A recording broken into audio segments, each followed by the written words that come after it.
அனைவருக்கும் வணக்கம். உங்கள் கிருஷப் அகாடமியிலிருந்து வினிதா. இந்த வீடியோவில் பார்த்தீங்க அப்படின்னா நம்ம ஆளுநர் பற்றி தான் பார்க்க போகிறோம். எப்படி மத்திய அரசு அளவில் குடியரசுத் தலைவருக்கு அதிகாரங்கள் இருந்துச்சோ அதே மாதிரி தான் மாநில அளவில் ஆளுநருக்கான அதிகாரங்கள் இருக்கும். நீங்கள் படிக்கும் பொழுது குடியரசுத் தலைவரையும் ஆளுநரையும் கம்பேர் பண்ணி படிச்சுக்கணும். அப்போ ரொம்ப ஈஸியாக இருக்கும். ஓகேங்களா? பாருங்கள், நம்மளுடைய ஸ்கூல் புக்கில் எங்கே இருக்குன்னா 10th குடிமையியலில் பாடம் 3 மாநில அரசு லெசனில் 3.1. அதே மாதிரி 12ஆம் வகுப்பு அரசியல் அறிவியல் புக்கில் பாடம் 3 ஆட்சித்துறையில் 3.5.1 வந்து நமக்கு ஆளுநரை பற்றி தான் கொடுத்துருக்குறாங்க. ஓகேங்களா? பாருங்க, அறிமுகத்தில் பாருங்க, மாநில நிர்வாகத்துடைய அரசியலமைப்பு தலைவர் கான்ஸ்டிடியூஷனல் ஹெட் யாருன்னா ஆளுநர் தான். மத்திய நிர்வாகத்துடைய அரசியலமைப்பு தலைவர் யாருன்னு பார்த்தீங்க அப்படின்னா குடியரசுத் தலைவர். இவர் மாநில நிர்வாகத்துடைய அரசியலமைப்பு தலைவர். மாநில நிர்வாகத்துடைய அரசாங்க தலைவர் யார் வருவாங்க? Chief minister. மத்திய நிர்வாகத்துடைய அரசாங்க தலைவர் யார் வருவாங்க? பிரைம் மினிஸ்டர் வருவாங்க. ஓகேங்களா? ரெண்டையும் கம்பேர் பண்ணிக்கோங்க. மத்திய அரசின் பிரதிநிதியாக இவர் செயல்படுகிறார். நம்ம முன்னாடியே பார்த்தோம், மத்திய அரசுடைய முகவராக தான் வந்து ஆளுநர் வந்து செயல்படுவாங்க. இவர் மாநிலத்துடைய ஒரு பிரதிநிதியாக இருந்தாலுமே அவர் மத்திய அரசின் பிரதிநிதி தான். ஏன் அப்படின்னா ஆளுநரை யார் நியமனம் பண்ணுறாங்க? குடியரசுத் தலைவர் தான் நியமனம் பண்ணுறாங்க. ஓகேங்களா? பாருங்க, சட்டப்பிரிவு 153 என்ன சொல்லுது அப்படின்னா ஒவ்வொரு மாநிலத்திற்கும் ஓர் ஆளுநர் இருப்பார் அப்படின்னு சொல்லக்கூடிய ஆர்டிக்கல் சட்டப்பிரிவு 153. அப்போ ஒரு மாநிலத்திற்கும் ஒரு ஆளுநர் இருக்கணும்னு சொல்லுதா? அப்போ அதில் இன்னொன்று நீங்கள் தெரிஞ்சுக்கணும். ஆனால் நிர்வாக சூழலின் காரணமாக ஒரு மாநிலத்தின் ஆளுநர் 2 அல்லது அதற்கு மேற்பட்ட மாநிலங்களின் ஆளுநராக நியமிக்கப்படலாம். அப்போ ஒரு மாநிலத்திற்கு ஒரு ஆளுநர் தான் இருக்கணும். ஆனால் ஏதாவது நிர்வாக சூழல் காரணமாக ஒரு ஆளுநரை 2 அல்லது அதற்கு மேற்பட்ட மாநிலங்களுடைய ஆளுநரை என்ன பண்ணலாம்? நியமிக்கலாம். அப்படின்னு அதை எப்போ ஆட் பண்ணாங்க அப்படின்னா 7வது அரசமைப்பு சட்ட திருத்தம் 1956 ஆட் பண்ணாங்க. ஓகேங்களா? சட்டப்பிரிவு 153 என்னன்னு பார்த்துக்கோங்க. அப்போ இந்த கான்செப்டை எப்போ ஆட் பண்ணாங்க? 7வது அரசமைப்பு சட்ட திருத்தம் 1956 ஆட் பண்ணாங்க அப்படிங்கிறது நல்லா தெரிஞ்சு வச்சுக்கோங்க. ஓகேங்களா? அடுத்தது பாருங்க, சட்டப்பிரிவு 154 என்ன சொல்லுது அப்படின்னா மாநில ஆளுநருடைய அந்த நிர்வாக அதிகாரத்தை பற்றி சொல்லுது. அதுலேயே அந்த சட்டப்பிரிவு 154 கிளாஸ் 1 என்ன சொல்லுது அப்படின்னா மாநில ஆளுநரின் நிர்வாக அதிகாரம் ஆளுநரிடம் இருக்கணும். மாநில ஆளுநரின் நிர்வாக அதிகாரம் மாநில அரசின், ஓகேங்களா, ஒரு மாநில அரசுடைய நிர்வாக அதிகாரம் யார்கிட்ட தான் இருக்கணும்? ஆளுநர்கிட்ட தான் இருக்கணும். அந்த அதிகாரத்தை அவர் நேரடியாகவோ டைரக்டாகவோ அல்லது அவரின் கீழுள்ள அலுவலர்களாகவோ அரசியலமைப்பின்படி செயல்படுத்தணும். மாநில அரசின் நிர்வாக அதிகாரம் ஆளுநர்கிட்ட தான் இருக்கும். அந்த அதிகாரத்தை அவர் டைரக்டாக செயல்படுத்தலாம், இல்லை அப்படின்னா தனக்கு கீழே இருக்கக்கூடிய ஆஃபீஸஸ் மூலமாக செயல்படுத்தலாம் அப்படின்னு சொல்கிறாங்க.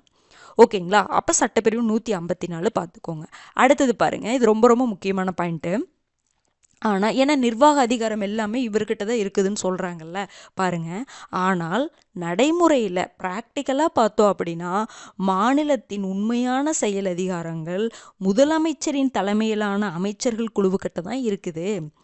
இப்போ என்ன சொல்கிறாங்க? அரசியலமைப்பில் இவர்கிட்ட தான் நிர்வாக அதிகாரம் இருக்குதுன்னு சொல்கிறாங்க. ஆனால் ப்ராக்டிக்கலாக பார்த்தோம் அப்படின்னா மாநிலத்துடைய உண்மையான அதிகாரம் யார்கிட்ட தான் இருக்குது? முதலமைச்சர்கிட்ட தான் இருக்குது. முதலமைச்சர் கீழுள்ள முதலமைச்சர் தலைமையிலான அந்த அமைச்சர்கள் கிட்ட தான் இருக்குதுன்னு சொல்கிறாங்க. ஏன் அப்படின்னா தான் வந்து ஒரு அதிகாரத்தை அவர் செயல்படுத்துகிறாரு, ஒரு நியமனத்தை அவர் பண்ணுறாரு அப்படின்னா மாநிலத்தின் கூட்டு பொறுப்புள்ள அமைச்சர்களின் ஆலோசனைப்படி ஆளுநர் செயல்படுவார். அவர் என்ன பண்ணாலும் சரி ஆளுநர் பின்னாடி இவர் பண்ணுற மாதிரியே இருக்கும். ஒரு போஸ்ட்டுக்கு நியமனத்தை இவர் பண்ணுற மாதிரி இருக்கும், ஏதாவது ஒரு வேலை இவர் பண்ணுற மாதிரி இருக்கும். ஆனால் பின்னாடி அவருக்கு அட்வைஸ் பண்ணுறது யாருன்னு பார்த்தீங்கன்னா முதலமைச்சர் தலைமையிலான அந்த அமைச்சர்கள் குழு தான் அட்வைஸ் பண்ணுவாங்க. அவங்க என்ன சொல்கிறாங்களோ இவர் செய்வார். ஓகேங்களா? அதனால தான் அவங்கக்கிட்ட உண்மையான அதிகாரம் இருக்குது. இவர் வந்து பெயரளவிலான அதிகாரம் கொண்டவர் அப்படின்னு சொல்லுவாங்க. ஓகேங்களா? எப்படி நம்ம மத்திய அரசுக்கு பார்த்தோம் அதே மாதிரி தான் இங்கேயும். ஓகேங்களா? அப்போ இதில் என்னென்ன பார்க்கணும்? மாநில நிர்வாகத்தின் அரசியலமைப்பு தலைவர், மத்திய அரசின் பிரதிநிதியாக அவர் செயல்படுறாரு. சட்டப்பிரிவு 153 என்னன்னு பார்த்துக்கணும்.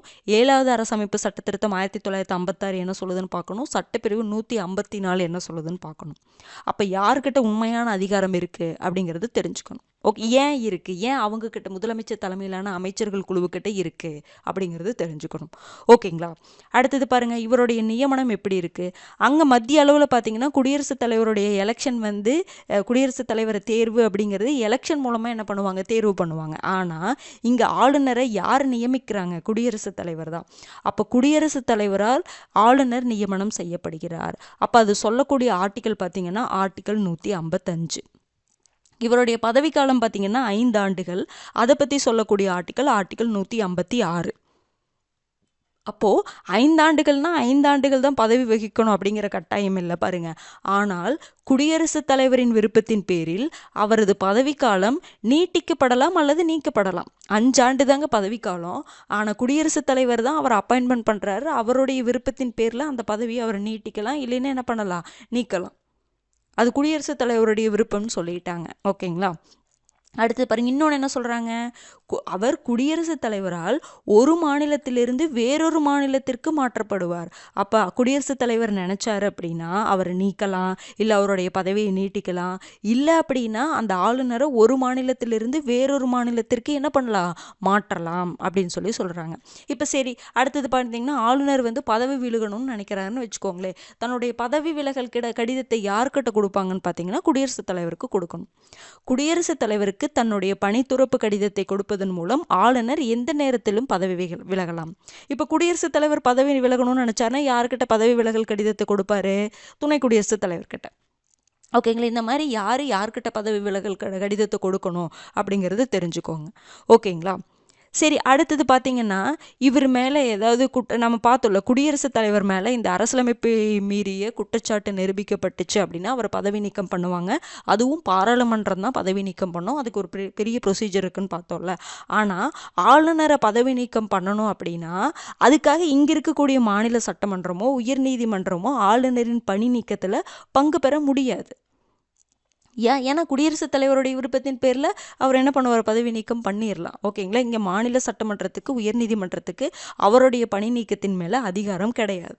ஆனால் அங்கே குடியரசுத் தலைவருக்கு பாராளுமன்றத்திற்கு அதிகாரம் இருக்குது. பாராளுமன்றம் என்ன பண்ணலாம், அவரை பதவி நீக்கம் பண்ணலாம். ஆனால் அதுக்கு பெரிய ப்ரொசீஜர் இருக்குது. ஆனால் இங்கே அது கூட கிடையாது.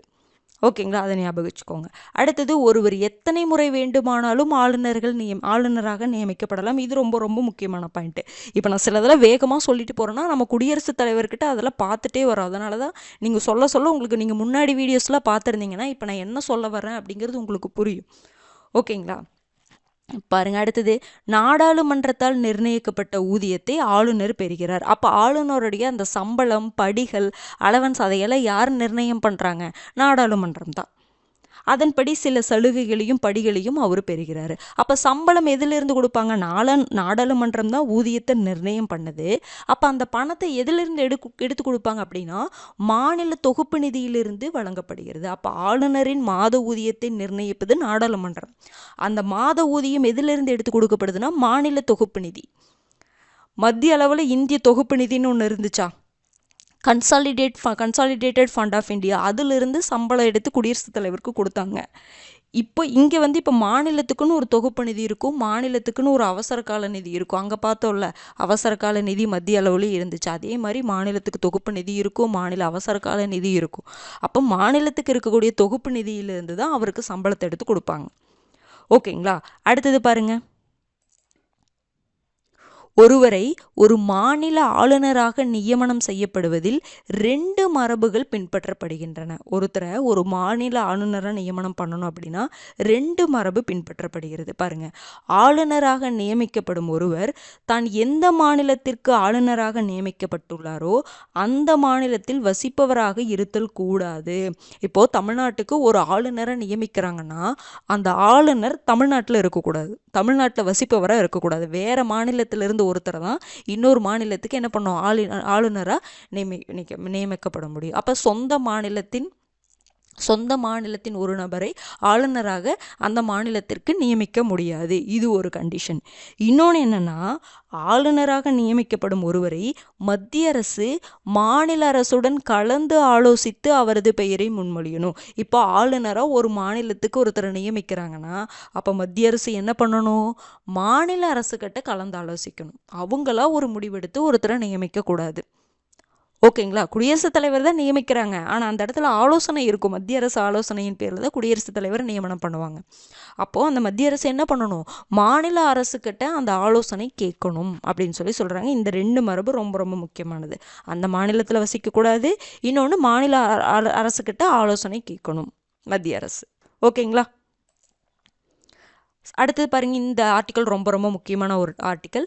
சட்டப்பிரிவு 158 3A கிளாஸ் 3A அதன்படி ஒருவர் 2 அல்லது அதற்கு மேற்பட்ட மாநிலங்களின் ஆளுநராக நியமிக்கப்படும் பொழுது குடியரசுத் தலைவர் ஒரு ஆணையின் மூலம் ஆளுநரின் ஊதியம் மற்றும் படிகளை சம்பந்தப்பட்ட மாநிலங்கள் பகிர்ந்து வழங்க தீர்மானிக்கலாம். ஒன்றுமே இல்லைங்க, நான் முன்னாடியே சொன்னேன், ஒரு மாநிலத்துக்கு ஒரு ஆளுநர் இருக்கணும்.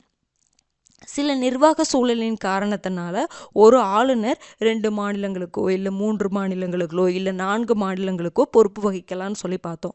அதுக்கப்புறம் ஒரு மாநில ஆளுநருக்கு ஊதியம் எங்கேருந்து கொடுக்குறாங்க? அந்த மாநில தொகுப்பு நிதியிலிருந்து தான் கொடுக்குறாங்க. அப்போது ஒரு ஆளுநர் 2-3 மாநிலங்களுக்கு ஆளுநராக பதவி வகிக்கும்போது சேலரியை பாராளுமன்றம் தான் நிர்ணயிக்குது. அப்போ அந்த சேலரியை எந்த மாநிலத்திலிருந்து எடுத்து கொடுப்பாங்க அப்படின்னா இந்த 3 மாநிலங்களும் பகிர்ந்து கொடுக்கும். அவங்களுக்கு ஒரு தொகுப்பு நிதி இருக்கும்ல, அந்த தொகுப்பு நிதியிலிருந்து பகிர்ந்து கொடுக்கணும். அந்த பகிர்ந்து வழங்கக்கூடிய அந்த தீர்மானிப்பு அப்படிங்கிறது இந்த குடியரசுத் தலைவர் தன்னுடைய ஆணையின் மூலமாக நீங்கள் என்ன பண்ணுங்கள், நீங்கள் இவ்வளோ கொடுங்க, நீங்கள் இவ்வளோ கொடுங்கன்னு சொல்லிட்டு ஒரு ஆர்டர் மூலமாக அது என்ன பண்ணுவார், தீர்மானிப்பார். ஓகேங்களா? ஒரு மாநிலத்தில் இருந்தாருன்னா அந்த மாநில தொகுப்பு நிதியிலிருந்து கொடுக்கலாம். ஆனால் 2-3 மாநிலங்களுக்கு பொறுப்பாக இருக்கும் பொழுது ஒரு மாநிலமே அந்த இது ஏற்றுக்க முடியாதுல்ல. அப்போ அந்த மாநிலங்கள் எல்லாமே ஷேர் பண்ணி அவங்களுக்கு சேலரி கொடுக்கணும். அப்போ அந்த அந்த அவங்களோட ஷேர் எவ்வளோங்கிறது தீர்மானிக்கிறது குடியரசுத் தலைவர் தன்னுடைய ஆணையின் மூலமாக என்ன பண்ணுவார், தீர்மானிப்பார். அதை பற்றி சொல்லக்கூடிய ஆர்டிக்கல் தான் ஆர்டிக்கல் 158 3A. ஓகேங்களா? அடுத்தது, ஆளுநருக்கு அவர் நியமிக்கப்படும் மாநிலத்தின் உயர்நீதிமன்ற தலைமை நீதிபதி பதவி பிரமாணம் செய்து வைக்கின்றார். அப்போ ஆளுநருக்கு யார் பதவி பிரமாணம் செய்து வைக்கிறாங்க? அந்த மாநிலத்துடைய உயர்நீதிமன்ற தலைமை நீதிபதி தான். ஓகேங்களா? அப்போ பாருங்க, குடியரசுத் தலைவரால் நியமனம் செய்யப்படுகிறார். சட்டப்பிரிவு 155. பதவி காலத்தை பற்றி சொல்லக்கூடிய ஆர்டிக்கல் 156. அதே மாதிரி குடியரசுத் தலைவருடைய விருப்பத்தின் பேரில் அவரது பதவிக்காலம் நீக்கப்படலாம், இல்லை ஒரு மாநிலத்திலிருந்து வேறொரு மாநிலத்திற்கு மாற்றப்படலாம். அதே மாதிரி குடியரசுத் தலைவருக்கு தன்னுடைய பணித்துறப்பு கடிதத்தை கொடுப்பதன் மூலம் ஆளுநர் எந்த நேரத்திலும் பதவி விலகலாம். அதே மாதிரி பார்த்தீங்கன்னா மாநில சட்டமன்றமோ இல்லை உயர்நீதிமன்றமோ ஆளுநருடைய பதவி நீக்கத்தில் பங்கு பெற முடியாது. ஒருவர் எத்தனை முறை வேண்டுமானாலும் ஆளுநராக நியமிக்கப்படலாம். அதே மாதிரி அவருடைய ஊதியத்தை யார் தீர்மானிக்கிறாங்க அப்படின்னா நாடாளுமன்றம் தான். அப்போ அந்த அவருடைய மாத ஊதியம் எங்கிருந்து எடுத்து கொடுக்கப்படுதுன்னா மாநில தொகுப்பு நிதியிலிருந்து. ஒருவேளை 2-3 மாநிலங்களுக்கு அவர் ஆளுநராக இருந்தாங்க அப்படின்னா அந்த 3 மாநிலங்களோ இல்லை 2 மாநிலங்களோ அந்த அமௌண்ட்டை ஷேர் பண்ணிக்குவாங்க. அதையே தீர்மானிக்கிற அதிகாரம் குடியரசுத் தலைவருக்கு இருக்குது. ஓகேங்களா? அடுத்தது, 2 மரபு இருக்குது. ஆளுநராக ஒருத்தரை நியமனம் பண்ணணும் அப்படின்னா அவர் அந்த மாநிலத்தில் வசிக்கக்கூடாது. இன்னொன்று, நீங்கள் அந்த மத்திய அரசு மாநில அரசுக்கிட்ட கண்டிப்பாக ஆலோசனை பண்ணணும். ஓகேங்களா?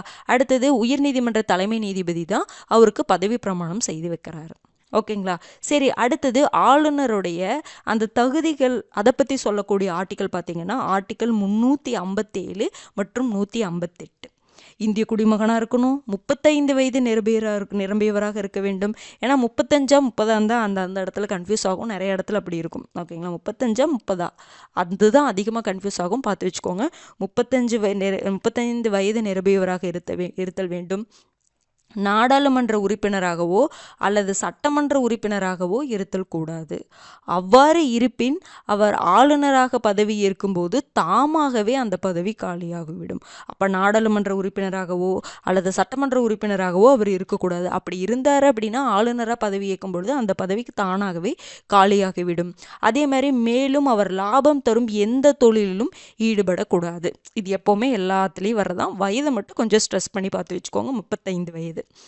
அடுத்தது பாருங்க, ஆளுநருடைய அதிகாரங்கள் மற்றும் பணிகள். அப்போ ஆளுநருக்கு நிர்வாக ரீதியாக என்னென்ன அதிகாரம் இருக்குது, சட்டமன்ற அதிகாரங்கள் என்ன இருக்குது, விருப்புரிமை அதிகாரங்கள் என்னென்ன இருக்குது, அவசர கால அதிகாரங்கள் என்னென்ன இருக்குது அப்படின்னு பார்ப்போம். எப்படி குடியரசுத் தலைவருக்கு பார்த்தோம் அதே தான் இங்கே. ஓகேங்களா? பாருங்க, சட்டப்பிரிவு 163 என்ன சொல்லுது அப்படின்னா, அதன்படி முதலமைச்சர் தலைமையிலான அமைச்சரவையின் ஆலோசனை மற்றும் வழிகாட்டுதலின்படி ஆளுநர் குறிப்பிட்ட சில நிகழ்வுகளை தவிர மற்ற அதிகாரங்களை செயல்படுத்துகிறார். அப்போ ஆளுநர் ஒரு அதிகாரத்தை செயல்படுத்துறாரு அப்படின்னா அதுக்கு பின்னாடி முதலமைச்சர் தலைமையிலான அமைச்சரவையின் ஆலோசனை மற்றும் வழிகாட்டுதல் இருக்கும்.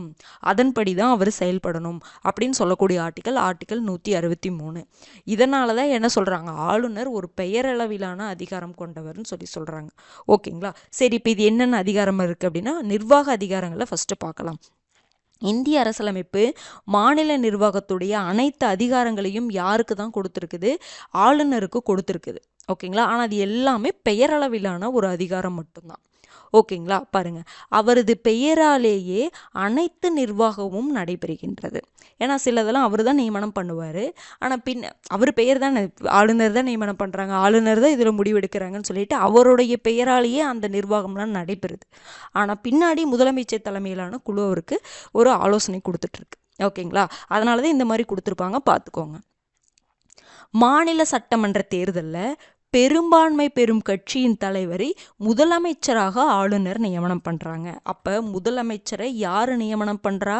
ஆளுநர் நியமனம் பண்ணுறாங்க. அப்போ யாராவது ஒருத்தரை முதலமைச்சராக அவர் நியமனம் பண்ண முடியுமா? அப்படி பண்ணக்கூடாது.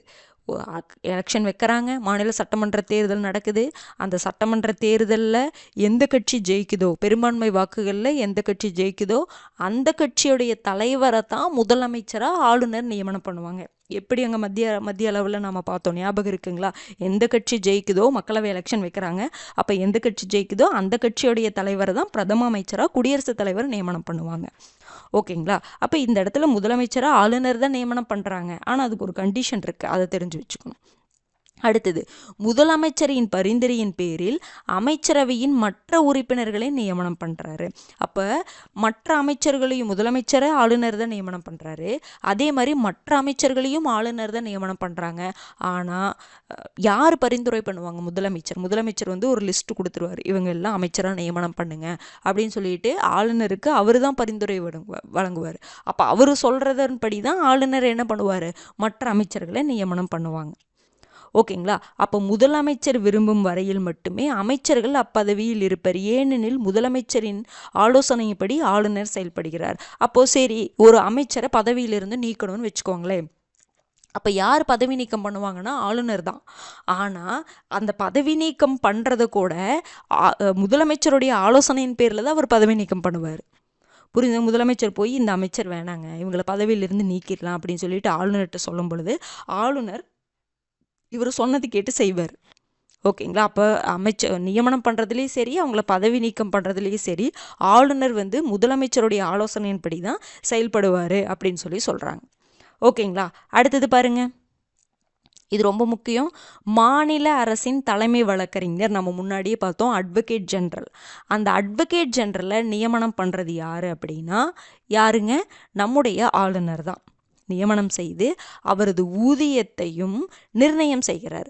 நியமனம் பண்ணுறது இல்லாமல் அவருடைய ஊதியத்தை நிர்ணயம் பண்ணுறது யார்? ஆளுநர் தான். அப்போ நம்ம எப்போவுமே பாராளுமன்றம் தான் ஊதியத்தை நிர்ணயம் பார்ப்போம். இப்போ பாருங்கள், இந்த இடத்துல ஒரு யூனிக்கான இன்ஃபர்மேஷன் இருக்குது, அப்போ இதை பார்த்து வச்சுக்கணும். அப்போ மாநில அரசின் தலைமை வழக்கறிஞரை இல்லைன்னா அட்வொகேட் ஜெனரல்னு சொல்லுவோம், அவங்கள நியமனம் பண்ணுறது யார்? ஆளுநர் தான். அவங்களுடைய ஊதியத்தையும் அவர் தான் நியமனம் பண்ணுறாரு. அதே மாதிரி அங்கு குடியரசுத் தலைவர். மத்திய அரசின் தலைமை வழக்கறிஞரை யார் நியமனம் பண்ணுவாங்க? குடியரசுத் தலைவர் தான். அப்போ நம்ம அட்டார்னி ஜெனரல், அட்வொகேட் ஜெனரல் வந்து தனியாக நீதித்துறையில் தனியாக நம்ம பார்ப்போம், அவங்களுக்குலாம் என்னென்ன அதிகாரங்கள் இருக்குது அப்படின்னு சொல்லிட்டு. ஓகேங்களா? இன்னொன்று பாருங்க, ஆளுநர் விரும்பும் வரை அரசு வழக்கறிஞர் அவரது பதவியை தொடரலாம். அப்போ ஆளுநர் வந்து இந்த அரசு வழக்கறிஞரில் நீக்கிடலாம் அப்படின்னு நினச்சாருன்னா நீக்கிடுவார். இல்லை நீட்டிச்சு அவருடைய பதவி கொஞ்ச நாளைக்கு நீட்டிக்கலாம் அப்படின்னு என்ன பண்ணலாம்? நீட்டிக்கலாம். அவருடைய விருப்புரிமை தான் அந்த இடத்துல. அவர் விரும்புகிற வரைக்கும் அவர் பதவியில் இருக்கிறார், அரசு வழக்கறிஞர். ஓகேங்களா? அடுத்தது பாருங்க, அரசு பணியாளர் தேர்வாணைய குழுவின் தலைவர் மற்றும் உறுப்பினர்களை நியமனம் பண்ணுறாங்க. அப்போ மாநில அரசு, இப்போ நம்ம தமிழ்நாட்டு அளவில் பார்த்தீங்கன்னா டிஎன்பிஎஸ்சி இருக்குது, அதே மாதிரியே வந்து ஒவ்வொரு மாநிலத்திற்கும் ஒரு அரசு பணியாளர் தேர்வாணையம் இருக்கும். அந்த ஆணையத்துடைய தலைவர் மற்றும் உறுப்பினர்களை அந்த மாநில ஆளுநர் தான் நியமனம் பண்ணுறாங்க. ஆனால் இருப்பினும் ஆளுநரால் இவர்களை பணி நீக்கம் செய்ய முடியாது. குடியரசுத் தலைவரால் மட்டுமே பணி நீக்கம் செய்ய முடியும். ரொம்ப முக்கியமான பாயிண்ட்டுங்க. மாநில அரசின் பணியாளர் தேர்வாணைய அந்த குழுவுடைய தலைவரையும் உறுப்பினர்களையும் யார் தான் நியமனம் பண்ணுறாங்க? அந்த மாநில ஆளுநர் தான். அவர் நியமனம் பண்ணுறாரு, ஆனால் அவங்கள பதவி நீக்கம் அவர் பண்ண முடியாது. யார் தான் பதவி நீக்கம் பண்ண முடியும்? அவங்கள குடியரசுத் தலைவர் தான் பதவி நீக்கம் பண்ண முடியும். இது நல்லா தெரிஞ்சு வச்சுக்கோங்க. ஓகேங்களா? அடுத்த பாயிண்ட்டு பாருங்கள். அடுத்தது ரொம்ப முக்கியமானது. மாநில தலைமை தேர்தல் ஆணையரை நியமனம் செய்து, மாநில தலைமை தேர்தல் ஆணையர் இருப்பாங்கல்ல, அதாவது இந்திய தேர்தல் ஆணையம் வேற, ஒவ்வொரு மாநிலத்திற்கும் ஒரு தேர்தல் ஆணையம் இருக்கும். அந்த மாநில தேர்தல் ஆணையங்கள் உள்ளாட்சி தேர்தலை நடத்தும் நாம் அப்படின்னு பார்த்தோம். அப்போ அந்த மாநில தலைமை தேர்தல் ஆணையரை யாரை நியமனம் பண்ணுறாங்க அப்படின்னா ஆளுநர் தான். அந்த மாநில ஆளுநர் தான் நியமனம் பண்ணி அவங்களுடைய பணிக்காலம், பணியின் தன்மையை அவர் தான் தீர்மானிக்கிறார். இவர் தான் நியமனம் பண்ணுறாரு. ஆளுநர் தான் மாநில தலைமை தேர்தல் ஆணையரை நியமனம் பண்ணுறாரு. ஆனால் அவங்கள ஆளுநர் பதவி நீக்கம் பண்ண முடியாது. அப்போ யார் பதவி நீக்கம் பண்ண முடியும்? இருந்த போதிலும் உயர்நீதிமன்ற நீதிபதியை பதவி நீக்கம் செய்யும் அதே முறையை பின்பற்றியே மாநில தலைமை தேர்தல் ஆணையரை பதவி நீக்கம் செய்யலாம். அப்போ உயர்நீதிமன்ற நீதிபதியை எப்படி பதவி நீக்கம் பண்ணுவாங்க அப்படிங்கிறத நான் நீதித்துறை பார்க்கும் பொழுது நான் சொல்கிறேன். அது ஒரு பெரிய ப்ராசஸ் தான். அதே மாதிரி தான் மாநில தலைமை தேர்தல் ஆணையரை பதவி நீக்கம் பண்ண முடியும். இவர் அப்பாயின்ட் பண்ண முடியுது, ஆனால் பதவி நீக்கம் பண்ண முடியல. ஓகேங்களா? அடுத்தது பாருங்க. ஆளுநர் மாநில பல்கலைக்கழகங்களின் வேந்தராக செயல்படுவதுடன் துணைவேந்தர்களையும் நியமனம் பண்ணுறாரு. அப்போ ஒரு மாநிலம் இருக்குது, அந்த மாநிலத்தில் பல்கலைக்கழகங்கள்லாம் இருக்கும், யூனிவர்சிட்டிஸ்லாம். அந்த யூனிவர்சிட்டிஸோடைய ஒரு ஹெட்டு யாருன்னு பார்த்தீங்கன்னா ஆளுநர் தான். அதே மாதிரி ஒவ்வொரு பல்கலைக்கழகத்துக்கும் ஒரு துணைவேந்தர் இருப்பாங்க. அந்த துணைவேந்தரை யார் நியமனம் பண்ணுறாங்கன்னா ஆளுநர். அப்போ அந்த மாநிலத்தில் இருக்கக்கூடிய எல்லா யூனிவர்சிட்டிஸோடைய வேந்தர் யாருன்னா ஆளுநர் தான். ஒவ்வொரு பல்கலைக்கழகத்துக்கும் ஒரு துணைவேந்தர் இருப்பாங்க. அந்த துணைவேந்தரை நியமிக்கிறதும் ஆளுநர் தான். ஓகேங்களா? இதெல்லாம் ரொம்ப முக்கியமான பாயிண்ட். அடுத்தது பாருங்க. குடியரசுத் தலைவரின் அவசர நிலை பிரகடனம் செய்யப்படும் பொழுது குடியரசுத் தலைவரின் பெயரில் இவரே மாநிலத்தை நேரடியாக ஆட்சி செய்கிறார். இந்த பாயிண்ட்டை பார்த்துக்கோங்க. அடுத்தது இந்த பாயிண்ட். தேசிய அவசர நிலையின் போது ஆளுநர் மாநிலத்தின் மீதான அதிகப்படியான நிர்வாகத்தை பெறுகிறார். அப்போ தேசிய அவசர நிலை, மாநில அவசர நிலை. இப்போ மாநில அவசர நிலை அறிவிச்சிட்டாங்க அப்படின்னா அந்த இடத்துல குடியரசுத் தலைவருடைய ஆட்சி வந்துடும். அப்போ குடியரசுத் தலைவர் யார் மூலமாக அந்த மாநிலத்தை ஆட்சி பண்ணுவார்னா ஆளுநர் மூலமாக, மாநில அவசர நிலையில். அதே மாதிரி பார்த்தீங்கன்னா தேசிய அவசர நிலை அறிவிக்கிறாங்க அப்படின்னா உங்களுக்கு தெரியும் தேசிய அவசர நிலை, மாநில அவசர நிலைன்னா என்னன்னு நம்ம நிறைய டைம் பார்த்துட்டோம். அப்போ தேசிய அவசர நிலை அறிவிக்கப்படும் பொழுது என்னாகும்? எல்லா மாநிலங்களும் ஒரே ஒற்றையாட்சி தன்மை கொண்டதாக மாறிடும் நம்ம பார்த்தோம். அந்த இடத்துல சென்ட்ரல் கவர்மெண்ட்டுடைய கண்ட்ரோலுக்கு கீழே எல்லா மாநிலங்களும் இருக்கும். அப்போது ஆளுநர் யாருங்க? ஒரு சென்ட்ரல் கவர்மெண்ட்டுடைய ஒரு முகவர், ஒரு பிரதிநிதி அப்படின்னு சொல்லி பார்த்தோம்ல. அப்போது அந்த இடத்துல எப்போவுமே பொதுவாக பார்த்தீங்கன்னா அந்த மாநிலத்துடைய சிஎம்க்கு, அந்த சட்டமன்றத்துக்கு தான் அதிகாரம் அதிகமாக இருக்கும். ஆனால் இந்த அவசர நிலை அறிவிக்கப்படும் பொழுது அந்த இடத்துல ஆளுநருக்கு அதிக அதிகாரம் வந்துடுது. ஓகேங்களா? அதை தான் இந்த 2 பாயிண்ட்லேயும் சொல்லியிருப்பாங்க. அதே மாதிரி பாருங்கள். மாநில பட்டியலில் குறிப்பிடப்பட்டுள்ள அனைத்திலும் ஆளுநருக்கு அதிகாரம் இருக்குது. அப்போ மாநில பட்டியலில் ஒரு விஷயம் இருக்குன்னா அதை தொடர்பான சட்டம் இயற்றுவதற்கு யாருக்கு தான் அதிகாரம்? மாநிலத்துக்கு தான் இருக்கும். அப்போ அந்த சட்டம் இயற்றுறாங்கன்னா அந்த மசோதாவை சட்டமன்றத்தில் கொண்டு வந்து அந்த மசோதாவை ஆளுநருக்கு அனுப்புவாங்க. ஆளுநர் ஓகே சொன்னால் தான் அது சட்டமாகும். அதனால தான் அதை சொல்கிறதுக்கு தான் இந்த பாயிண்ட்டை கொடுத்துருக்குறாங்க.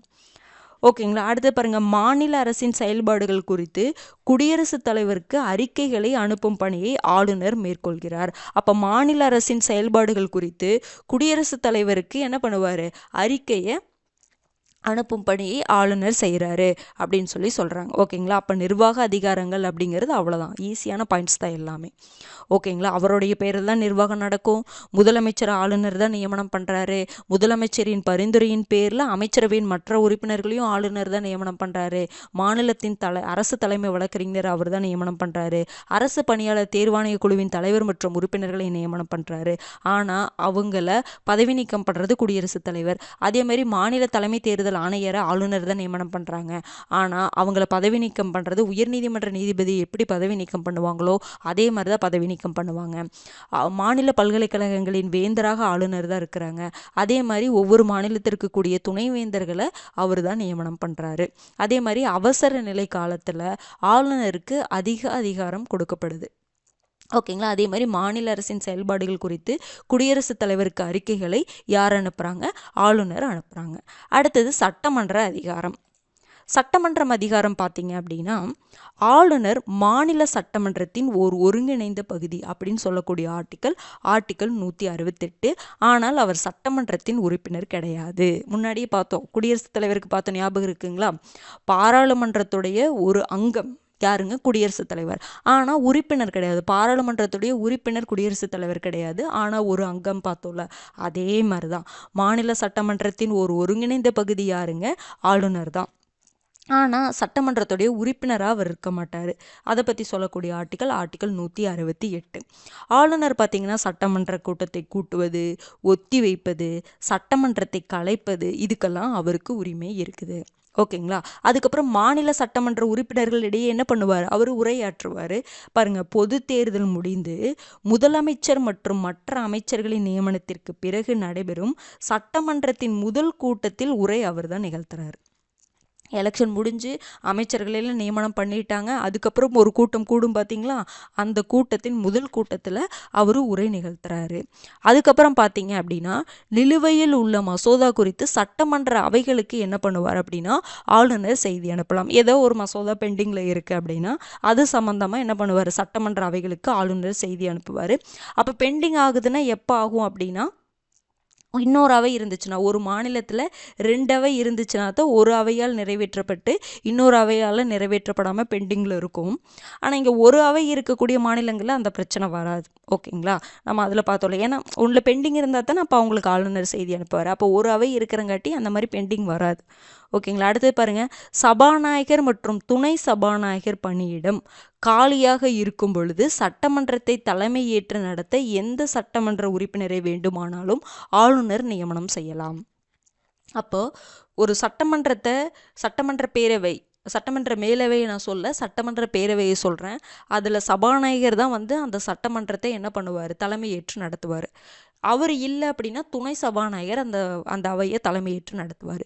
இப்போ 2 பேரும் இல்லை அப்படின்னா அந்த பணியிடம் காலியாக இருக்கும். அப்போ அந்த அவையை யார் தலைமை ஏற்று நடத்துவாங்க அப்படின்னு பார்த்தீங்கன்னா அந்த டைமில் ஆளுநர் சட்டமன்றத்தில் இருக்கக்கூடிய ஏதாவது ஒரு உறுப்பினரை என்ன பண்ணுவார்? தலைவராக நியமனம் பண்ணுவார். ஓகேங்களா. அந்த கூட்டத்தை தலைமையேற்று நடத்தும்படி நியமனம் பண்ணுவார். ஓகேங்களா.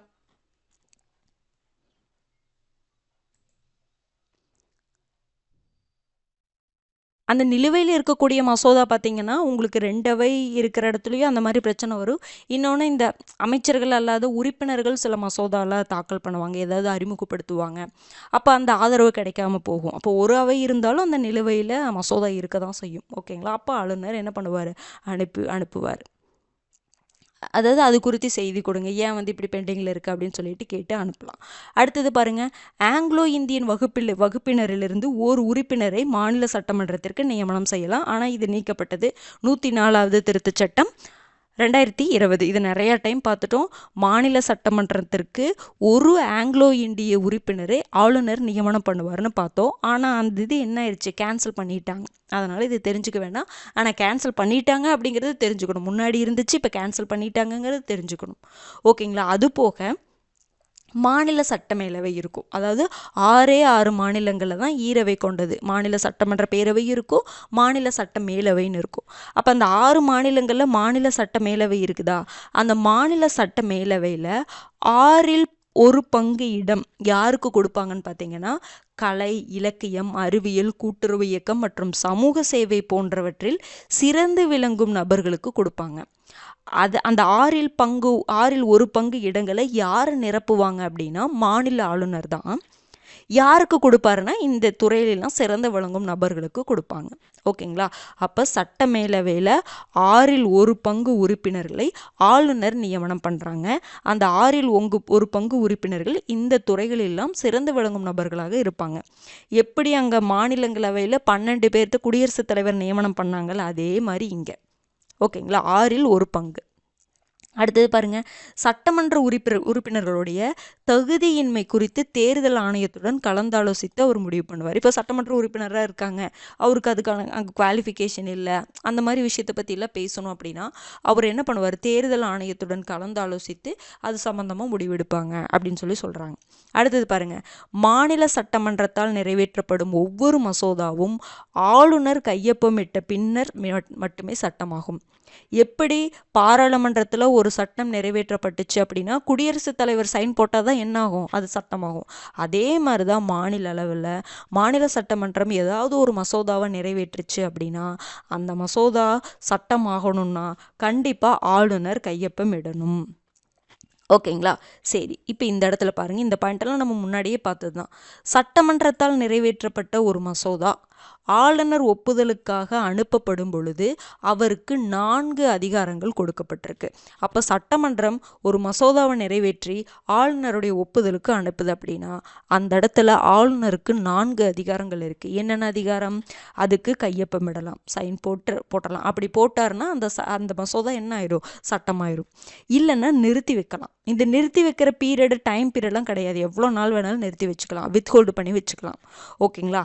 அடுத்தது மீண்டும் பரிசீலனைக்காக சட்டமன்றத்திற்கே திருப்பி அனுப்பலாம். அப்போ சரி, இல்லை இதை பரிசீலனைக்கு மீண்டும் என்ன பண்ணலாம், திருப்பி சட்டமன்றத்திற்கு அவர் அனுப்பி வைக்கலாம். ஓகேங்களா? சரி, இப்போ சட்டமன்றத்திற்கு இவர் அனுப்பி வைக்கிறாருன்னு வச்சுக்கோங்களேன், அந்த மசோதா மீண்டும் சட்டமன்றத்தால் நிறைவேற்றப்பட்டு ஆளுநருக்கு அனுப்பப்பட்டுச்சு அப்படின்னா ஆளுநர் அந்த இடத்துல கண்டிப்பாக ஓகே சொல்லணும். ஆளுநர் தனது ஒப்புதலை அளித்தே ஆக வேண்டும். அந்த இடத்துல ஒரு டைம் தான் பரிசீலனைக்காக அனுப்ப முடியும், 2வது டைம் அனுப்பக்கூடாது. ஓகேங்களா? அது ரூல்ஸே கிடையாது. அப்போ இந்த 3 அதிகாரங்களும் மத்திய அளவில் குடியரசுத் தலைவருக்கு இருக்குது. அப்போ ஒரு பாராளுமன்றம் ஒரு சட்டத்தை நிறைவேற்றி ஒரு மசோதாவை நிறைவேற்றி குடியரசுத் தலைவருக்கு அனுப்புதுன்னா குடியரசுத் தலைவர் என்ன பண்ணலாம், அதுக்கு ஓகே சொல்லலாம், இல்லை நிறுத்தி வைக்கலாம், இல்லைன்னா மீண்டும் பரிசீலனைக்கு பாராளுமன்றத்துக்கு அனுப்பலாம். அப்போ மீண்டும் பரிசீலனைக்கு அனுப்பும் பொழுது அந்த பாராளுமன்றம் அந்த மசோதாவை நிறைவேற்றி மீண்டும் குடியரசுத் தலைவருக்கு அனுப்பிச்சு அப்படின்னா கண்டிப்பாக குடியரசுத் தலைவர் என்ன பண்ணணும், ஒப்புதல் அளிக்கணும். அப்போ இந்த 3 விஷயங்களும் ஆளுநருக்கும் குடியரசுத் தலைவருக்கும் ஒன்று தான். அப்போ ஆளுநருக்கு இன்னொரு அதிகாரம் எக்ஸ்ட்ரா இருக்குது. என்ன அப்படின்னா குடியரசுத் தலைவரின் பரிசீலனைக்காக அதை ஒதுக்கி வச்சிருவார். குடியரசுத் தலைவர் பார்த்துக்கிட்டோம் இதைய அப்படின்னு சொல்லிட்டு அதை ஒதுக்கி வச்சிருவார். ஓகேங்களா? அதை பற்றி சொல்லக்கூடிய ஆர்டிக்கல் தான் சட்டப்பிரிவு 201. இது முன்னாடியே பார்த்தோம், கூட்டாட்சியிலேயே பார்த்தோம். அப்போ மாநில சட்டமன்றத்தால் நிறைவேற்றப்பட்ட எந்த ஒரு மசோதாவும் மாநில உயர்நீதிமன்றத்தின் அதிகாரத்திற்கு தீங்கு விளைவிக்கும் நிலையில் இருக்குமாயின் அதனை குடியரசுத் தலைவரின் பரிசீலனைக்கு நிறுத்தி வைக்கலாம். அப்போ எப்போ அது குடியரசுத் தலைவரின் பரிசீலனைக்காக நிறுத்தி வைக்க முடியும், உயர்நீதிமன்றத்துடைய அதிகாரத்திற்கு தீங்கு விளைவிக்கும் நிலையில் இருந்துச்சுன்னா நிறுத்தி வைக்கலாம் அப்படின்னு சொல்லியிருக்கிறாங்க. ஓகேங்களா? இந்த இடத்துல பாருங்க, இப்போ குடியரசுத் தலைவரின் பரிசீலனைக்காக அவர் ஒதுக்கி வைக்கிறாருல்ல, அப்போ குடியரசுத் தலைவருக்கு அந்த பில்லு போகுது. குடியரசுத் தலைவர் என்ன பண்ணுறாருன்னா என்ன வேணாலும் பண்ணலாம், ஓகே சொல்லலாம், அந்த மாதிரி கண்டிஷன்லாம் இருக்குது. இப்போ மீண்டும் பரிசீலனைக்காக மாநில சட்டமன்றத்துக்கு அனுப்பலாம், பரிசீலனைக்காக அனுப்பலாம். அப்போ அந்த மாநில சட்டமன்றத்திற்கு பரிசீலனைக்காக அனுப்பும் பொழுது அந்த மாநில சட்டமன்றம் மறுபடியும் நிறைவேற்றி மறுபடியும் குடியரசுத் தலைவருக்கு அனுப்புது அப்படின்னா என்ன பண்ணலாம், குடியரசுத் தலைவர் அதை நிராகரிக்க முடியும், இல்லை நிறுத்தி வைக்க முடியும், அந்த மாதிரி பண்ணும். மறுபடியும் ஓகே ஒப்புதல் அளிச்சே ஆகணும்னு இந்த மாதிரி கண்டிஷன் அந்த இடத்துல பண்ண வேண்டியது கிடையாது. மற்ற பில்லுக்கெல்லாம் குடியரசுத் தலைவர் என்ன பண்ணுவாங்க, மறுபடியும் பரிசீலனைக்கு 2வது டைம் அனுப்ப முடியாதுல்ல மற்ற பில்லுக்கெல்லாம். ஆனால் இந்த இடத்துல ஒரு டைம் அவர் அனுப்புகிறாரு பரிசீலனைக்கு, மாநில சட்டமன்றம் மீண்டும் அதை நிறைவேற்றி குடியரசுத் தலைவருக்கு அனுப்புதுன்னா அந்த இடத்துல அவர் கண்டிப்பாக அதுக்கு ஓகே சொல்லணும்னு அவசியம் இல்லை. இதுதான் இந்த கூட்டாட்சியில் இது ஒரு பிரச்சனையை நம்ம படிச்சோம், ஞாபகம் இருக்குங்களா? இதை நான் திருப்பி திருப்பி சொல்கிற காரணம் மறந்துடக்கூடாது. அப்போ இந்த 4 அதிகாரங்கள் என்னென்ன அப்படிங்கிறத பார்த்து வச்சுக்கோங்க. ஓகேங்களா? அடுத்தது பாருங்க, சட்டப்பிரிவு 213 எல்லாத்துக்குமே கண்டிப்பாக தெரிஞ்சிருக்கும். நான் முன்னாடியே சொன்னேன், சட்டப்பிரிவு 213 ஆளுநர் மாநில சட்டமன்றம் நடைபெறாத போது அவசர சட்டத்தை பிறப்பிக்கலாம். எப்படி பாராளுமன்ற கூட்டத்தொடர் நடைபெறாத போது குடியரசுத் தலைவர் அவசர சட்டத்தை பிறப்பிக்கிறாரோ அதே மாதிரி மாநில சட்டமன்ற கூட்டத்தொடர் நடக்கல, அப்போ ஏதாவது ஒரு சட்டம் அவசரமாக கொண்டு வரணும். அப்போ அந்த அவசர சட்டத்தை கொண்டு வரக்கூடிய அதிகாரம் யாருக்கு இருக்குது, ஆளுநருக்கு இருக்குது. அதை பற்றி சொல்லக்கூடிய ஆர்டிக்கல் 213. அப்போ குடியரசுத் தலைவருடைய அந்த அவசர சட்டத்துடைய அதிகாரத்தை பற்றி சொல்கிறது 123. ஓகேங்களா? அப்போ இந்த இடத்துல நீங்கள் ஒன்று நல்லா தெரிஞ்சுக்கணும், இந்த 2 பாயிண்டோடைய வித்தியாசத்தை நல்லா புரிஞ்சுக்கோங்க. ஆனால் அந்த அவசர சட்டம் என்ன பண்ணிடணுமாமா, 6 மாதத்திற்குள் மாநில சட்டமன்றத்தால் அங்கீகரிக்கப்படணும். ஓகேங்களா? அப்போது ஒரு அவசர சட்டத்தை அவர் அறிவிக்கிறாரு. அந்த அவசர சட்டம் 6 மாதத்துக்குள்ளே, மேக்சிமம் அந்த 6 மாதத்துக்குள்ளே அந்த அவசர சட்டத்தை அந்த மாநில சட்டமன்றம் அங்கீகரிக்கணும். அப்படி அங்கீகரிக்கலைன்னா அந்த சட்டம் முடிவுக்கு வந்துடும். ஓகேங்களா? அப்போ இன்னொரு கண்டிஷன் இருக்கும், மாநில சட்டமன்றம் மீண்டும் கூடிய 6 வார காலத்திற்குள் மாநில சட்டமன்றத்தால் அங்கீகரிக்கப்பட வேண்டும். இந்த இடத்துல இந்த பாயிண்ட்டை நல்லா பாருங்கள். இந்த 6 வார காலம்ங்கிறது புக்கில் கொடுத்துருக்காங்கன்னா அதுக்கு முன்னாடி இந்த சென்டென்ஸ் கொடுத்துருப்பாங்க, மாநில சட்டமன்றம் மீண்டும் கூடிய 6 வார காலத்திற்குள் மாநில சட்டமன்றத்தால் அங்கீகரிக்கப்பட வேண்டும். பொதுவாக 6 மாதத்துக்குள்ளே என்ன பண்ணிடணும், அந்த மாநில சட்டமன்றத்தால் அங்கீகரிக்கப்படணும். இப்போ அதுக்கு முன்னாடியே உங்களுக்கு மாநில சட்டமன்றம் கூடுது அப்படின்னா அந்த அந்த மாநில சட்டமன்றம் மீண்டும் எப்போ கூடுதோ அதிலிருந்து 6 வார காலத்திற்குள் அந்த அது அங்கீகரிக்கப்படணும். பொதுவாக 6 மாதம் இல்லை அதுக்கு முன்னாடியே கூட கூடும்ல, ஏன்னா எப்போவுமே 2 கூட்டத்தொடருக்கு இடையில் அந்த வித்தியாசம் 6 மாதம் இருக்கணும். ஆனால் நமக்கு இப்போ 3 மாதம் இப்போ பார்த்தீங்கன்னா இப்போ தான் குளிர்கால கூட்டத்தொடர் முடிஞ்சிச்சு, இனி நமக்கு பட்ஜெட் கூட்டத்தொடர் வரும். அப்போ ஒரு 3 மாதம் அந்த கேப் தான் வருது, 3 மாதம் 4 மாதம் பட்ஜெட் கூட்டத்தொடர் தான் வரும்.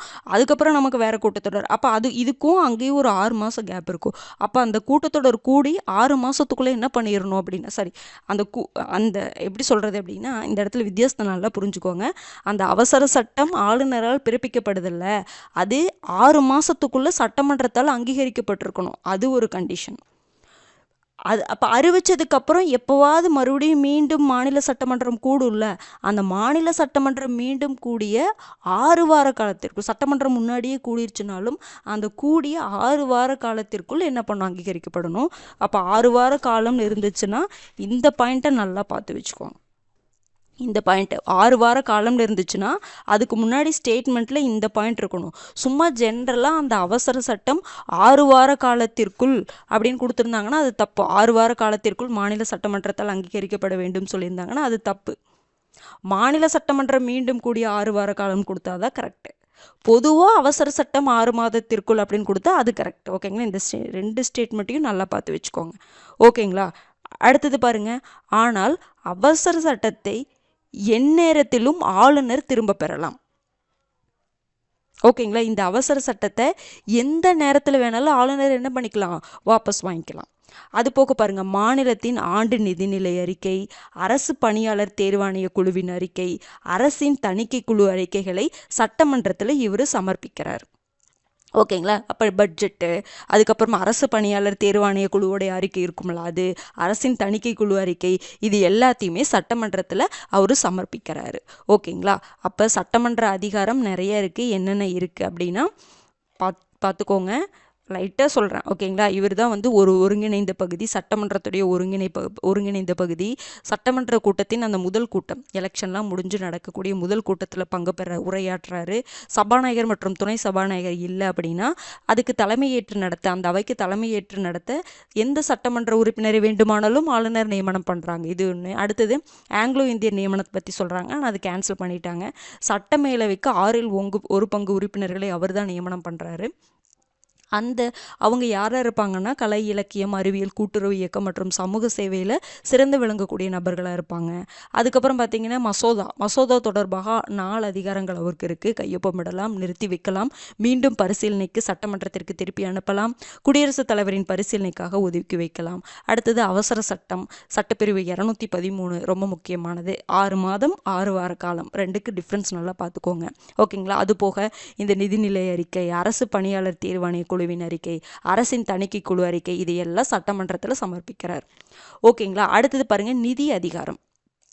மாநிலத்தின் ஆண்டு வரவு செலவு திட்டத்தினை தயார் செய்து சட்டமன்றத்தில் அறிமுகம் செய்யும் கடமையை ஆளுநருக்கு அரசியலமைப்பு வழங்குகிறது. அப்போ பட்ஜெட் ஒன்று, நிதிநிலை அறிக்கை. அடுத்தது இன்னொன்று நிதிநிலை அறிக்கைங்கிறது பட்ஜெட் உங்களுக்கு. அதுக்கப்புறம் அந்த ஆனுவல் ஃபினான்ஷியல் ஸ்டேட்மெண்ட்டுன்னு ஒன்று இருக்கும். போன வருஷத்துக்கு என்னென்னலாம் செலவாச்சு அப்படிங்கிறது ஆனுவல் ஃபினான்ஷியல் ஸ்டேட்மெண்ட்டு. பட்ஜெட் அப்படின்னா அடுத்த வருஷத்துக்கு நம்ம என்னென்னலாம் ஒதுக்கீடு பண்ணுறோம், எவ்வளோக்கு எவ்வளோ, இந்த திட்டத்துக்கு என்ன ஒதுக்கீடு பண்ணுறோம், இந்த திட்டத்துக்கு என்ன ஒதுக்கீடு பண்ணுறோம், அந்த மாதிரி இனி வரக்கூடியதை எஸ்டிமேட் பண்ணுறது அதை பட்ஜெட்டு. முன்னாடியே எவ்வளோ செலவாச்சு அப்படின்னு சொல்கிறது இந்த ஆனுவல் ஃபினான்ஷியல் ஸ்டேட்மெண்ட்டு. ஓகேங்களா? அந்த ரெண்டையும் யார் தான் சமர்ப்பிக்கிறார்னா ஆளுநர். ஆளுநர் போய் டைரெக்டாக சமர்ப்பிக்க மாட்டாங்க. நிதியமைச்சர் தான் அந்த மாநில சட்டமன்றத்தில் சமர்ப்பிப்பார். அப்போ நிதியமைச்சர் மூலமாக ஆளுநர் சமர்ப்பிக்கிறார். அப்போ நிதியமைச்சர் தான் சமர்ப்பிப்பார். ஓகேங்களா? அப்போ அதுக்கு முன்னாடி யார்கிட்ட அனுமதி வாங்கியிருக்கணும்? ஆளுநர், நிதியமைச்சர் வந்து ஆளுநர்கிட்ட அந்த ஒப்புதலை வாங்கியிருக்கணும். அதுக்கப்புறம் தான் அவர் சமர்ப்பிக்க முடியும். அங்கே புரிஞ்சுதுங்களா? பாருங்கள், அறிமுகம் செய்யும் கடமையை ஆளுநருக்கு கொடுக்குது. ஆனால் அறிமுகம்னா இவர் டைரெக்டாக அறிமுகம் பண்ண மாட்டார். இவர் ஓகே சொல்லுவார். அதை வச்சு நிதியமைச்சர் என்ன பண்ணுவார்? அறிமுகம் பண்ணுவார்.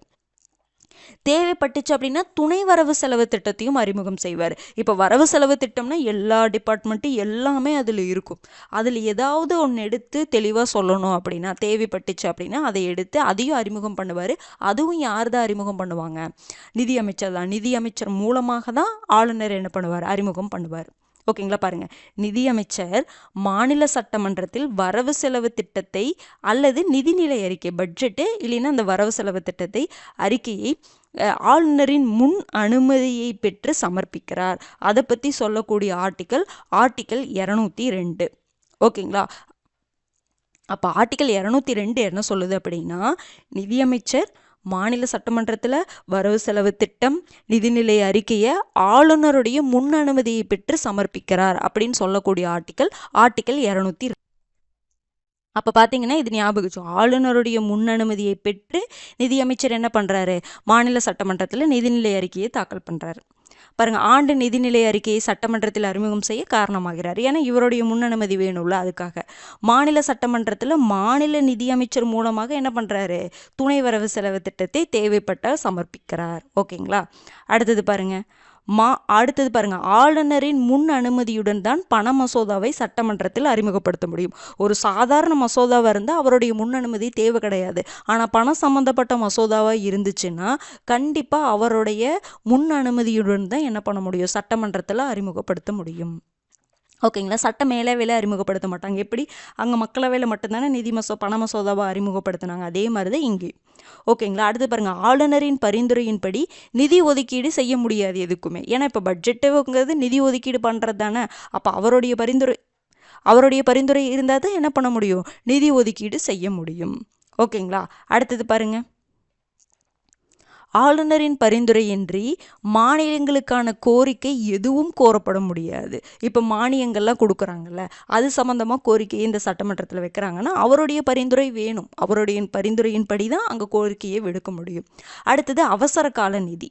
பாருங்க, அரசின் எதிர்பாராத செலவினங்களுக்காக ஆளுநர் அவசர நிதியிலிருந்து நிதி ஒதுக்கீடு செய்ய முடியும். அப்போ மாநிலத்துக்குன்னு ஒரு அவசர நிதி இருக்கும். அப்போ ஏதாவது ஒரு எதிர்பாராத செலவுனா கண்டிப்பாக ஏற்படும்ல. அப்போ அதிலிருந்து நிதி ஒதுக்கீடு பண்ணுவதற்கு யாருக்கு தான் ரைட்ஸ் இருக்குது? அவருக்கு தான் அதிகாரம் இருக்குது. அவர் தான் அந்த அவசர கால நிதியுடைய பாதுகாவலர். எப்படி இந்திய அவசர கால நிதியுடைய பாதுகாவலராக குடியரசுத் தலைவர் இருந்தார், அதே மாதிரி தான் இங்கே ஆளுநர் இருப்பார். ஓகேங்களா? பாருங்க, அதை இந்திய ஒதுக்கு நிதியின் பாதுகாவலர். அந்த அவசர கால நிதியை தான் இப்படி சொல்கிறாங்க. நிதி நெருக்கடியான காலகட்டத்தில் சட்டமன்றத்தின் முன் அனுமதியின்றியும் அவரால் இந்நிதியை பயன்படுத்த முடியும். ரொம்ப ஃபினான்ஷியல் நிதி நெருக்கடியான காலகட்டத்தில் அப்போ சட்டமன்றத்துடைய முன் அனுமதி இல்லாமல் கூட இந்த நிதியை அவர் பயன்படுத்த முடியும். அந்த அளவுக்கு இவருக்கு இந்த நிதி மேலே அதிகாரம் இருக்குது. அடுத்தது பார்த்திங்கன்னா, பஞ்சாயத்துகள் மற்றும் நகராட்சிகளின் நிதிநிலையை ஆய்வு செய்ய ஒவ்வொரு 5 ஆண்டிற்கு ஒரு முறை நிதி ஆணையம் ஒன்றை அமைக்கிறார். பார்த்துக்கோங்க, இது ரொம்ப ரொம்ப முக்கியமானது. உங்களுக்கு மத்திய அளவில் ஒரு ஃபினான்ஸ் கமிஷன் இருக்கும். ஓகேங்களா? இந்த ஃபினான்ஸ் கமிஷன் என்ன பண்ணும்? இது வந்து குடியரசுத் தலைவர் தான் 5 வருஷத்துக்கு ஒரு தடவை அமைப்பார். அவங்க என்ன பண்ணுவாங்க? மத்திய மாநில அந்த நிதி பகிர்வை பற்றி முடிவு பண்ணுவாங்கன்னு பார்த்தோம், ஆலோசனை கொடுப்பாங்க அப்படின்னு பார்த்தோம். ஆனால் இந்த நிதி ஆணையம் அப்படிங்கிறது மாநில நிதி ஆணையம். இந்த நிதி ஆணையத்துடைய வேலை என்னன்னா, பஞ்சாயத்துகள் இருக்குது, நகராட்சிகள் இருக்குதா, அவங்களுடைய நிதிநிலையை ஆய்வு செய்வதற்காக ஒவ்வொரு 5 வருஷத்துக்கும் ஆளுநர் நிதி ஆணையத்தை அமைப்பார். அப்போ அந்த ஃபினான்ஸ் கமிஷனுக்கும் மாநில நிதி ஆணையத்துக்கும் வித்தியாசத்தை தெரிஞ்சுக்கணும். அப்போ ஆண்டு வரவு செலவு திட்டம், நிதிநிலை அறிக்கை, துணை வரவு செலவு திட்டம், இதையெல்லாம் நிதியமைச்சர் சட்டமன்றத்தில் தாக்கல் பண்ணுறாரு. யாருடைய முன் அனுமதியின் பேரில்? ஆளுநரின் முன் அனுமதியின் பேரில். அடுத்தது அந்த சட்டப்பிரிவு 202 பார்த்துக்கோங்க. அப்புறம் இவரோட அந்த மானியங்களுக்கான கோரிக்கை இவருடைய பரிந்துரை இல்லாமல் எதுவும் கோரப்பட முடியாது. இவருடைய பரிந்துரையின்றி நிதி ஒதுக்கீடு செய்ய முடியாது.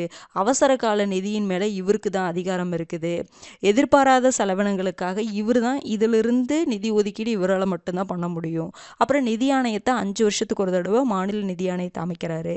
அந்த மாநில நிதி ஆணையத்துடைய வேலை என்னன்னா பஞ்சாயத்துகள் மற்றும் நகராட்சிகளின் நிதிநிலையை ஆய்வு செய்வது.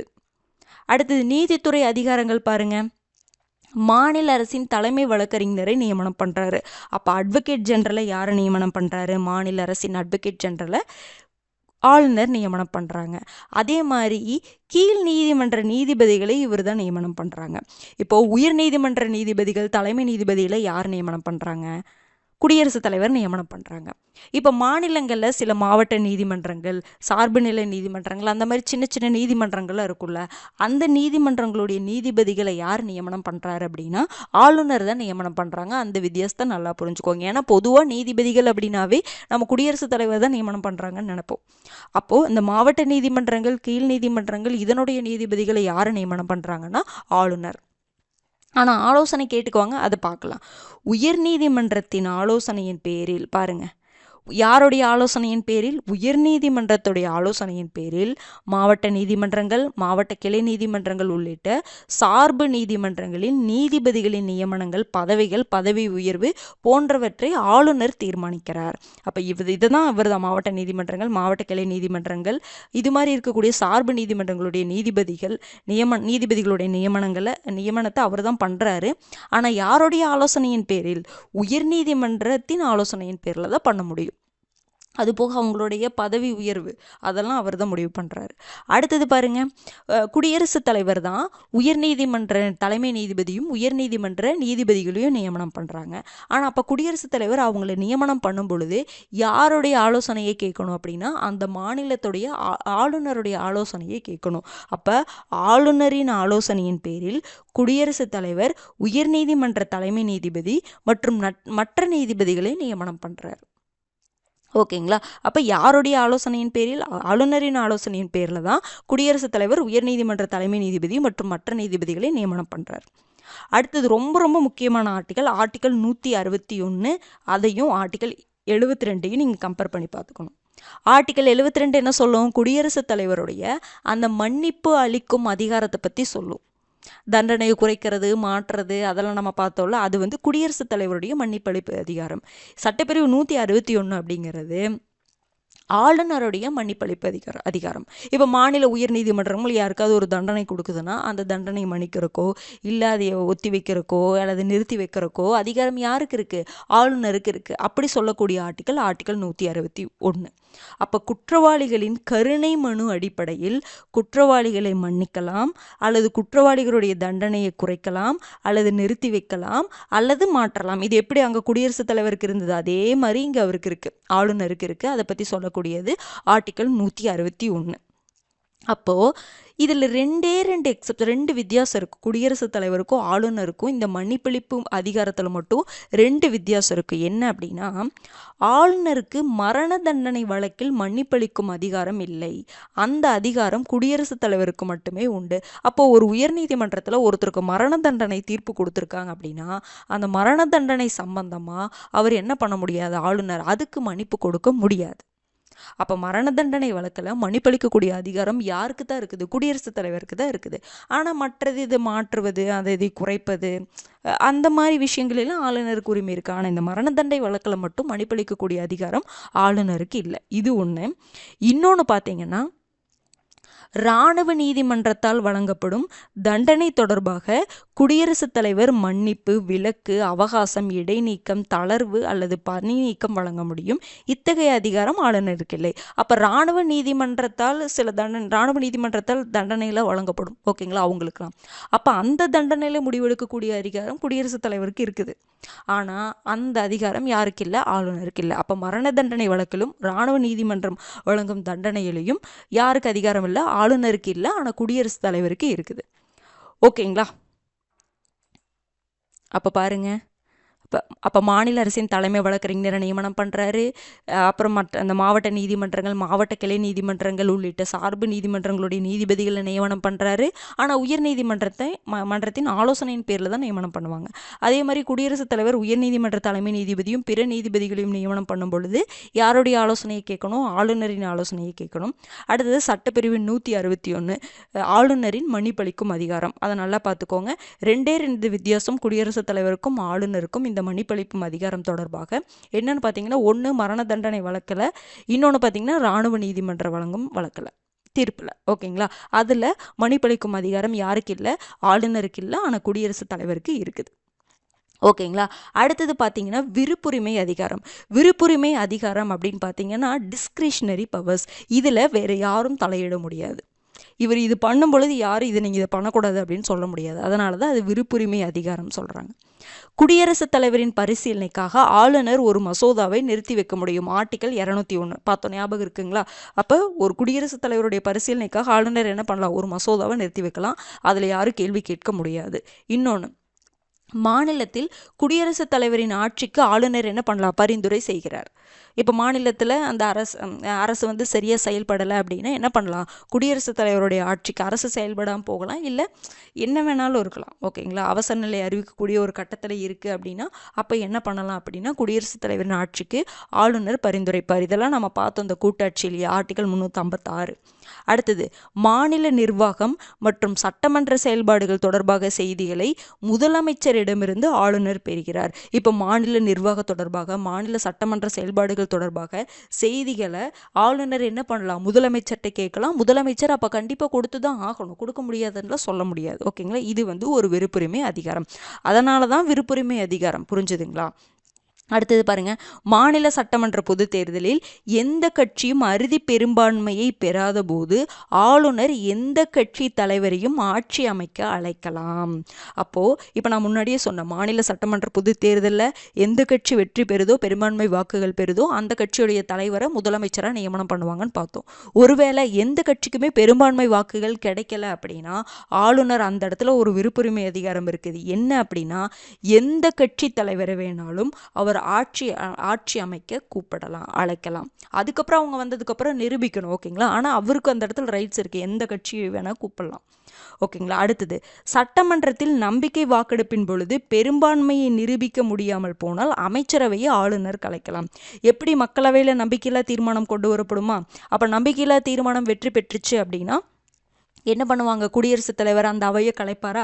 அதே மாதிரி தான் மாநில சட்டமன்றத்தில் நம்பிக்கையில்லா தீர்மானம் கொண்டு வரப்பட்டு நம்பிக்கையில்லா தீர்மானம் வெற்றி பெற்றுச்சு அப்படின்னா அப்போ அந்த அமைச்சரவையை கலைக்கக்கூடிய அதிகாரம் யாருக்கு இருக்குது? ஆளுநருக்கு இருக்குது. அப்போ நம்பிக்கையில்லா தீர்மானம் அங்கே எப்படியோ அதே மாதிரி தான் இங்கேயும்.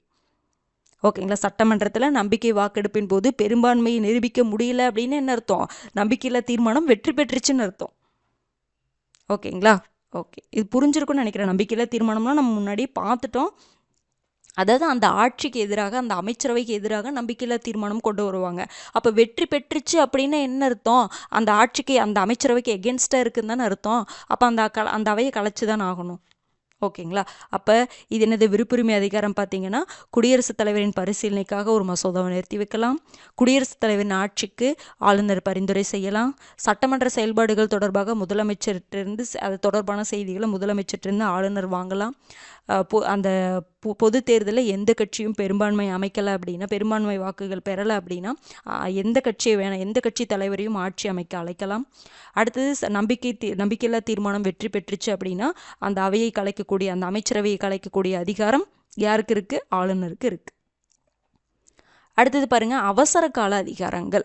அதில் மெயினாக மாநிலம் வரும் பொழுது மாநில அவசர நிலை ரொம்ப ரொம்ப முக்கியம். பாருங்க, மாநில அரசு அரசியலமைப்பு விதிகளுக்கு ஏற்ப செயல்படவில்லை அப்படின்னு ஆளுநர் உறுதியாக நம்பினார் அப்படின்னா சட்டப்பிரிவு 356 கீழ் மாநில அரசை கலைக்க குடியரசுத் தலைவருக்கு பரிந்துரை செய்யலாம். அப்போ மாநில அரசு அரசியலமைப்பு விதிகளுக்கு ஏற்ப செயல்படலை அப்படின்னு ஆளுநர் நம்பினார்னா சட்டப்பிரிவு 356 கீழ் மாநில அரசை கலைக்கலாம் அப்படின்னு சொல்லிட்டு குடியரசுத் தலைவருக்கு அவர் என்ன பண்ணலாம்?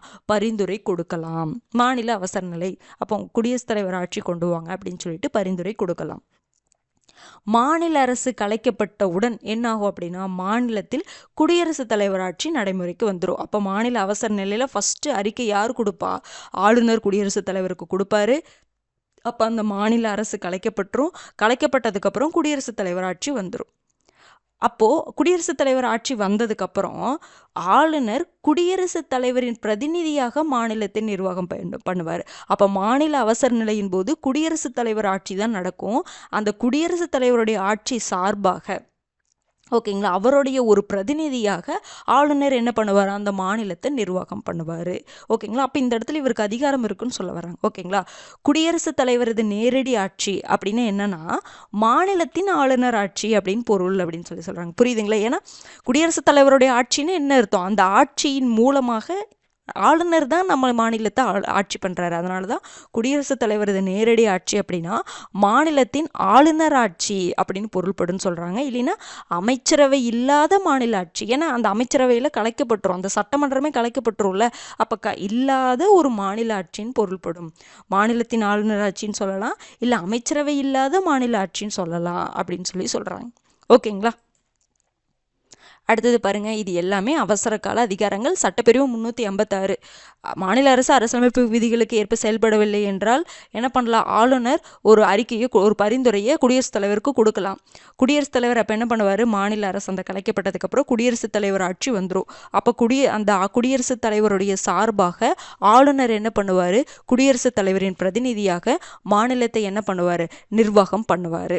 ஓகேங்களா? அப்போ குடியரசுத் தலைவருடைய நேரடி ஆட்சி அப்படின்னா மாநிலத்தின் ஆளுநர் ஆட்சி, இல்லைன்னா அமைச்சரவை இல்லாத மாநில ஆட்சி என்று பொருள்படும். ஓகேங்களா?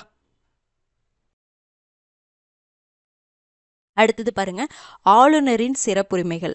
ஆளுநரின் சிறப்புரிமைகளை பற்றி சொல்லக்கூடிய ஆர்டிக்கல் என்னன்னா சட்டப்பிரிவு 361(1). இதே மாதிரி நம்ம குடியரசுத் தலைவரில் பார்த்தோம் இல்லைங்களா? குடியரசுத் தலைவருக்கும் ஆளுநருக்கு சிறப்புரிமைகள் இருக்கு.